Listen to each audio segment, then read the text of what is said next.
Weight lifting করছেন তাসকিন আহমেদ। আমরা যেটা দেখতে পাচ্ছি বাম পাশে ১, ২, ৩, ১, ২, ৩ অর্থাৎ ১০ কেজির ৩টা এবং ৫ কেজির ৩টা। ৩ × ৩০ এবং ৩, ৫, ১৫, ৪৫ ডানে এবং ৪৫ কেজি বামে, সব মিলিয়ে ৯০ কেজি।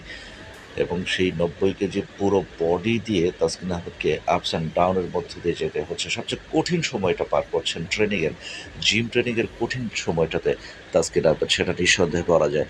যদিও এই ফিটনেস ট্রেনিংটা কিন্তু এর আগে বিসিবির অধীনেও তিনি করেছেন, যেটা সবচেয়ে কঠিন একটা টাস্ক ছিল। সেই টাস্কটা ছিল আসলে ন্যাশনাল স্টেডিয়ামে একটা নির্দিষ্ট টাইমের মধ্যে ১৬০০ মিটার দৌড় শেষ করতে হবে এবং সেটাতেও কিন্তু আসলে তাসকিন আহমেদ পাস করেছিলেন। অর্থাৎ একজন পেসারকে তার ফিটনেস ঠিক রাখার জন্য কী কঠিন অনুশীলনের মধ্যে দিয়ে যেতে হয়, তার সবটাই কিন্তু করছেন তাসকিন আহমেদ। সেটাই আমরা দেখতে পাচ্ছি জিম পর্বে। আর এশিয়া কাপে ভালো কিছুর প্রত্যাশা তাসকিনের কাছ থেকে। ৭৮টি টি-টোয়েন্টি খেলেছেন এ পর্যন্ত এবং সেখানে তিনি উইকেট নিয়েছেন ৯৪টা, আর ৬টা উইকেট পেলেই তিনি আসলে টি-টোয়েন্টি ক্রিকেটে শততম উইকেটের মালিক হবেন। সেটার দিকেই আসলে নজর। তার চেয়ে বড় নজর সেখানে হচ্ছে বাংলাদেশের হয়ে ভালো করা, টি-টোয়েন্টি ফরম্যাটের এই এশিয়া কাপে বাংলাদেশকে শিরোপা এনে দেওয়া।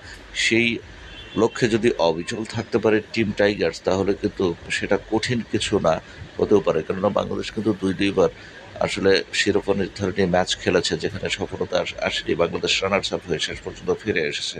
তাসকিন আহমেদের সেই প্রচেষ্টা অব্যাহত থাকলে কিন্তু আসলে কাঙ্ক্ষিত সাফল্যটা আসতেই পারে।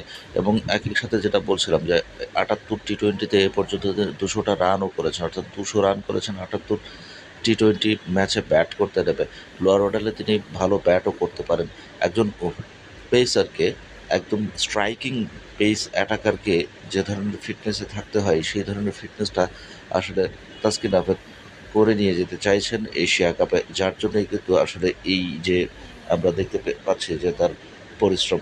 এবং এখানে আরও একটা কথা বলা দরকার যে বিসিবির কিন্তু নির্দিষ্ট একজন ফিটনেস ট্রেনারও আছেন, নাথান কেইলি। নাথান কেইলির অধীনেও আসলে বিসিবিতে নির্ধারিত ফিটনেস ট্রেনিংটা করেন। এর বাইরেও তিনি প্রাইভেট জিমে গিয়ে আমরা যেটা প্রায়শই দেখতে পাই, তাসকিন আহমেদ তিনি আসলে ফিটনেস ট্রেনিংটা করে থাকেন এবং এটা তার জন্য কতটা জরুরি এবং তার ক্যারিয়ারের জন্য, তার ফিটনেসের জন্য কতটা জরুরি সেটা বলার অপেক্ষা রাখে না।